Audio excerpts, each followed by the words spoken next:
तो आपने याद रखना है जब भी मैग्नेटिक फील्ड कोई भी सब्सटेंस को अप्लाई होगा तो दो चीज़ें हो सकती है, या तो सब्सटेंस मैग्नेटिक फील्ड को अट्रैक्ट होने वाला है या तो वो सब्सटेंस मैग्नेटिक फील्ड से रिपेल होने वाला है।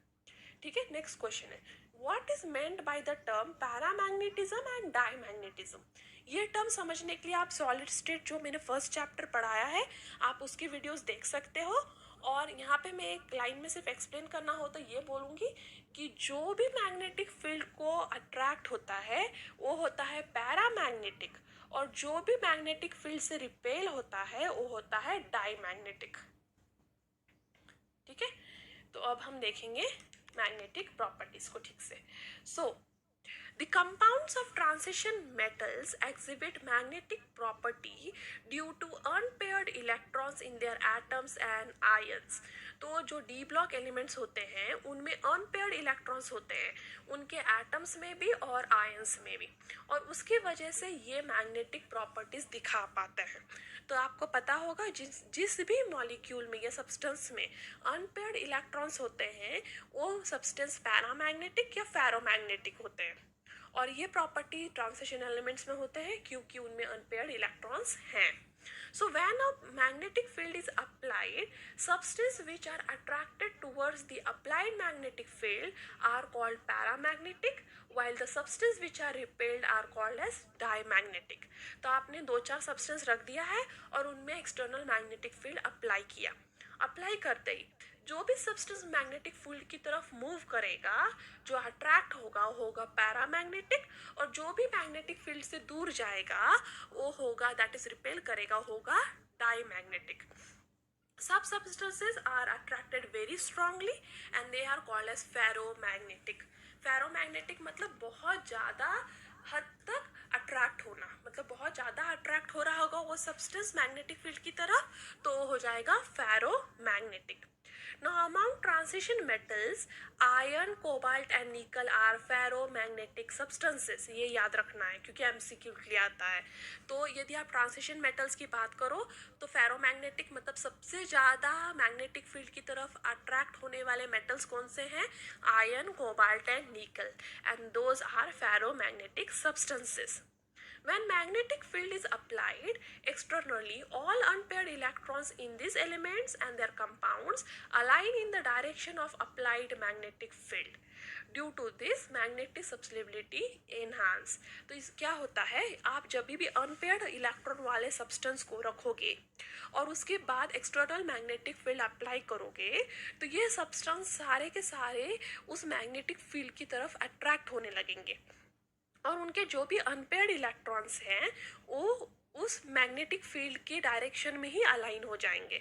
तो सपोज आपके पास एक सब्सटेंस है, उसके जो इलेक्ट्रॉन्स है वो कैसे भी रैंडमली कैसे भी प्रेजेंट है, कोई ऐसे कोई ऐसे, ठीक है, कोई ऐसे, ठीक है, और अभी आपने अप्लाइड मैग्नेटिक फील्ड इस नॉर्थ डायरेक्शन में दिया है, तो जो ये वाले जो फेरोमैग्नेटिक सब्सटेंसेस है या पैरामैग्नेटिक सब्सटेंसेस है उनके तो इलेक्ट्रॉन्स कैसे भी अलाइंड है, पर आपने एक्सटर्नल मैग्नेटिक फील्ड तो इस डायरेक्शन में दिया, तो ये क्या होगा, ये सारे सब्सटेंस इस मैग्नेटिक फील्ड की तरफ मूव होने लगेंगे और सारे के सारे उस मैग्नेटिक फील्ड के डायरेक्शन में ही अलाइन हो जाएंगे, और उसके वजह से वो पैरामैग्नेटिक और फेरोमैग्नेटिक सब्सटेंस दिखाने लगते हैं। So this metals can be magnetised and they acquire paramagnetic permanent magnetic movement. तो आयरन, कोबाल्ट, निकल में ये प्रॉपर्टी होते हैं कि उनके unpaired electron applied magnetic field के डायरेक्शन में ही अपने आप को अलाइन कर लेते हैं और उनमें हम लोग परमानेंट मैग्नेटिक प्रॉपर्टी डाल सकते हैं। परमानेंट मैग्नेटिक प्रॉपर्टी ये प्रॉपर्टी होता है कि मैग्नेटिक फील्ड निकालने के बाद भी ये जो एलिमेंट्स हैं वो मैग्नेटिक प्रॉपर्टी दिखाएंगे। तो आपको पता होगा कि आपकी सुई जो होती है वो मैग्नेटिक नहीं होती, बट यदि आप सुई को एक मैग्नेट में अटैच कर दो और फिर उसको मूव करो तो वो मैग्नेट की तरह बिहेव करने लगती है। वो होता है टेम्परेरी मैग्नेटिक प्रॉपर्टी, क्योंकि वो मैग्नेट को अटैच होने की वजह से उसमें मैग्नेटिक प्रॉपर्टी आ गई है। बट आयरन, कोबाल्ट, निकल में आप permanent magnetic movement, permanent magnetic property डाल सकते हो, क्योंकि उनमें ये प्रॉपर्टी है कि उनका इलेक्ट्रॉन अप्लाइड मैग्नेटिक फील्ड के डायरेक्शन में अलाइन हो जाता है। नेक्स्ट क्वेश्चन है, pick up the paramagnetic species out of this. तो इतने सारे स्पीशीज है उसमें से आपको पैरामैग्नेटिक स्पीशीज निकालना है। पैरामैग्नेटिक स्पीशीज निकालना है मतलब ऐसे स्पीशीज चूज करना है जिनमें अनपेयर्ड इलेक्ट्रॉन है, क्योंकि अनपेयर्ड इलेक्ट्रॉन ही पैरामैग्नेटिक प्रॉपर्टी दिखाते हैं। तो पहला है कॉपर 1, तो कॉपर 29 होता है, कॉपर का एटॉमिक नंबर कितना है 29, तो कॉपर का 29 का इलेक्ट्रॉनिक कॉन्फ़िगरेशन ये है। बट हम कॉपर 1 की बात कर रहे हैं, तो हमें सिर्फ एक इलेक्ट्रॉन बाहर निकालना है, करेक्ट। तो एक इलेक्ट्रॉन बाहर निकालेंगे हम लोग, तो क्या हो जाएगा, यहाँ पे एक्चुअली ऐसा नहीं होता है, कॉपर 29 ऐसे है, ठीक है। कॉपर 29 में पैर होता है, हमने पिछले वीडियो में देखा है कि कॉपर इज एन एक्सेप्शन और वो अपने आप को कंप्लीटली फिल करने के लिए एस ऑर्बिटल में से एक इलेक्ट्रॉन यहाँ पे ले लेता है। तो ये है कॉपर 29 का इलेक्ट्रॉनिक कॉन्फ़िगरेशन। और कॉपर 1 का इलेक्ट्रॉनिक कॉन्फ़िगरेशन क्या होगा, 4s में से इलेक्ट्रॉन निकल जाएगा। और कॉपर 1 का इलेक्ट्रॉनिक कॉन्फ़िगरेशन ये है, इसमें एक भी अनपेयर्ड इलेक्ट्रॉन नहीं है और इसलिए कॉपर 1 इज नॉट पैरामैग्नेटिक, क्योंकि उसमें एक भी अनपेयर्ड इलेक्ट्रॉन नहीं है। अब बात करते हैं Fe3+ का। तो Fe में होते हैं d ऑर्बिटल में 6 इलेक्ट्रॉन, 2 इलेक्ट्रॉन होते हैं s ऑर्बिटल में। 3+ की बात कर रहे हो तो 2 इलेक्ट्रॉन आप s ऑर्बिटल से निकाल लोगे और 1 इलेक्ट्रॉन d ऑर्बिटल से, तो बचे 5 इलेक्ट्रॉन। और आप देख सकते हो Fe3+ में पांचों के पांचों अनपेयर्ड इलेक्ट्रॉन है और इसलिए वो पैरामैग्नेटिक है। तो एक भी अनपेयर्ड इलेक्ट्रॉन रह गया तो वो पैरामैग्नेटिक हो जाता है। नेक्स्ट है निकेल 2+। तो निकेल 2+ का है electronic configuration 3d8 and 4s0 और इसमें देखो 2 अनपेयर्ड इलेक्ट्रॉन है निकेल 2+ में और इसलिए ये भी हो गया पैरामैग्नेटिक।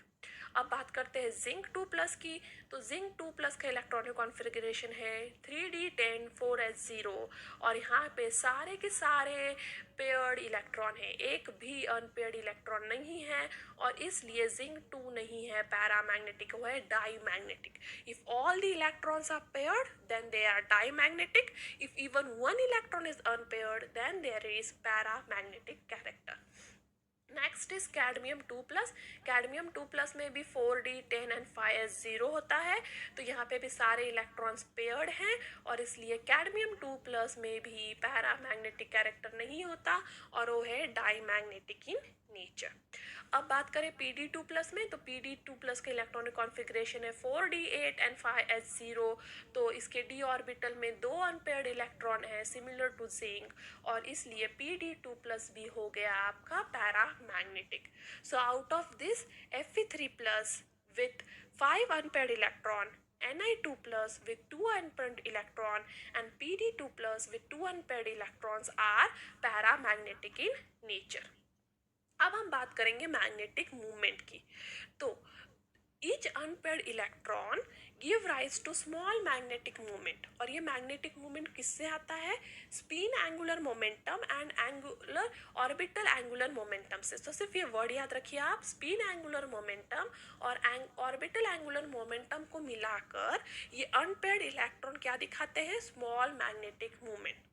और जो फर्स्ट ट्रांजिशन एलिमेंट्स का सीरीज है उसमें ऑर्बिटल एंगुलर मोमेंटम को हम लोग क्वेंच कर सकते हैं, मतलब स्टॉप कर सकते हैं। क्वेंच करना मतलब उसको स्टॉप करना। तो ऑर्बिटल एंगुलर मोमेंटम को फर्स्ट ट्रांजिशन सीरीज में, बाकी ट्रांजिशन सीरीज में नहीं, ठीक है, सिर्फ फर्स्ट ट्रांजिशन सीरीज में क्वेंच किया जा सकता है, स्टॉप किया जा सकता है। और इसलिए फर्स्ट सीरीज का जो ऑर्बिटल एंगुलर मोमेंटम है उसे क्या किया जाता है, निग्लेक्ट। तो जो फर्स्ट सीरीज है उसका ऑर्बिटल एंगुलर मोमेंटम निग्लेक्ट किया जाता है, तो उसका जो स्पिन एंगुलर मोमेंटम है वो कैलकुलेट कर सकते हैं, ठीक है। तो आपको याद रखना है कोई भी मैग्नेटिक मूवमेंट के लिए 2 टाइप ऑफ मोमेंटम है, spin plus orbital, but orbital first transition series में इग्नोर हो गया। तो आपका total magnetic movement is the spin only formula magnetic movement. तो एग्जाम में पूछा जाता है calculate the spin only magnetic movement for so and so, तो उसका फॉर्मूला है this is magnetic movement mu is equal to √n n+2 bm, this is the unit. ये याद रखना, यूनिट तो बहुत इंपॉर्टेंट होता है, ठीक है। तो यहाँ पे होता है n is the number of unpaired electrons. तो जो भी आपको आयन या एलिमेंट दिया है उसमें जितने भी अनपेयर्ड इलेक्ट्रॉन्स होता है n, so n is the number of unpaired electrons and m is the m मतलब mu is the magnetic movement and bm is the bore magneton. bm क्या है, बोर मैग्नेटॉन। और अभी इसमें यदि आपके मॉलिक्यूल में या आपके एलिमेंट में सिर्फ एक ही अनपेयर्ड इलेक्ट्रॉन है सिर्फ आपके मॉलिक्यूल में एक ही अनपेयर्ड इलेक्ट्रॉन है, तो आपका n हो जाएगा 1 इंटू 1+2, तो 1+2 क्या हो गया 3, 3 into 1 is 1, √3 is equal to 1.73 pm. So if you have only one unpaired electron, then your magnetic moment is 1.73 pm. अब नेक्स्ट है try this. What will be the magnetic movement of transition metal having 3 unpaired electron.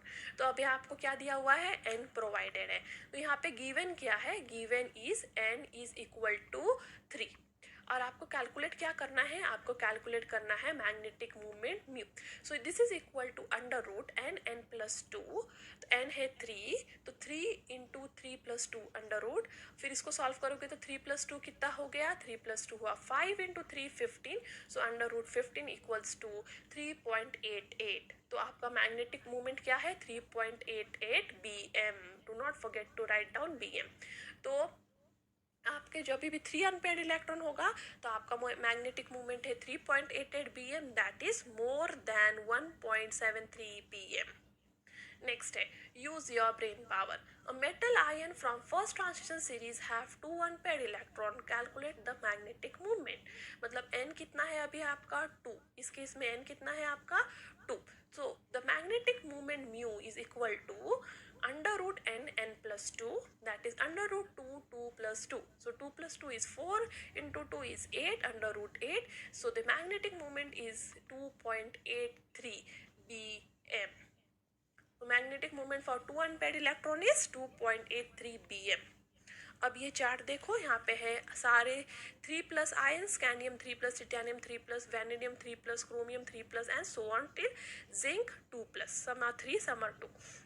अभी आप देखो इसमें electron देखोगे तो ये है D0, D1, D2, D3, D4, D5, D10 तक.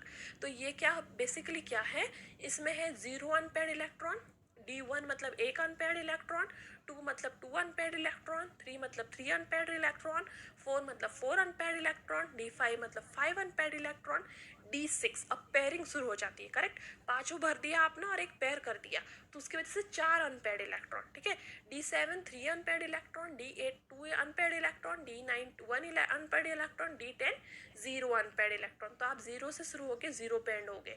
तो आपको याद रखना है, यदि D0 से D10 सिस्टम तक जाओगे तो 0 1 2 3 4 5 पे आओगे, 5 से वापस उल्टा जाओगे 4 3 2 1 0. तो अनपेयर्ड इलेक्ट्रॉन को याद रखना है, तो ये ट्रिक है 0 1 2 3 4 5, 5 के बाद 4 3 2 1. तो आपको बेसिकली सिर्फ इतना मैग्नेटिक मूवमेंट लर्न कर लेना है. ठीक है, एग्जाम के लिए आपको यदि सॉल्व करने का टाइम बचाना है तो आपने इतना मैग्नेटिक मूवमेंट लर्न कर लेना है. तो आपके पास 0 अनपेयर्ड इलेक्ट्रॉन है तो मैग्नेटिक मूवमेंट है 0, 1 अनपेयर्ड इलेक्ट्रॉन है तो मैग्नेटिक मूवमेंट है 1.73, क्योंकि √3 हो जाएगा, करेक्ट. 2 अनपेयर्ड इलेक्ट्रॉन है तो हो जाएगा उसका magnetic movement 2.84, 3 unpaired electron 3.87, 4 unpaired electron 4.90, 5 unpaired electron 5.92. और वापस आपको उल्टा जाना है 4.90, 3.87, 2.84, 1.73 एंड 0. तो आपने सिर्फ ये मैग्नेटिक मूवमेंट लर्न कर लिया तो आप मैग्नेटिक अनपेयर्ड इलेक्ट्रॉन की नंबर भी फाइंड आउट कर सकते हो और नंबर ऑफ अनपेयर्ड इलेक्ट्रॉन से मैग्नेटिक मूवमेंट भी फाइंड आउट कर सकते हो. तो एग्जाम में दोनों तरह के क्वेश्चन आते हैं, ठीक है, क्योंकि mu is directly proportional to n. तो म्यू एक्चुअली डायरेक्टली n पे डिपेंड होता है. तो आपको यदि म्यू गिवन है तो आप n फाइंड आउट कर सकते हो, और n गिवन है तो आप म्यू फाइंड आउट कर सकते हो, और ये दोनों के लिए ये सारे वैल्यूज काम आएंगे. तो आपको क्या याद रखना है, 0 1 2 3 4, फिर 5 के बाद 4 3 2 1 0, और 0 के लिए कॉरस्पॉन्डिंग मैग्नेटिक मूवमेंट. सिर्फ इतने 4-5 वैल्यू याद रखें तो एग्जाम में आप कोई भी प्रॉब्लम इजीली सॉल्व कर पाओगे. तो ये एक क्वेश्चन है, calculate the spin only magnetic movement of divalent cation of transition metal with atomic number 25. तो एटॉमिक नंबर आपको 25 दिया हुआ है और ये कहा गया है कि वो डाइवैलेंट कैटायन है, मतलब वो 2 इलेक्ट्रॉन 25 में से लूज करने वाला है. तो उसके पास कितने इलेक्ट्रॉन होंगे फाइनली, 23. डाइवैलेंट मतलब 2 इलेक्ट्रॉन कम, डाई मतलब 2, वैलेंट मतलब 2+. तो 25 में से 2 इलेक्ट्रॉन लूज करने के बाद हो जाएंगे 23. तो आपको 23 एटॉमिक नंबर के लिए आपको उसका मैग्नेटिक मूवमेंट फाइंड आउट करना है.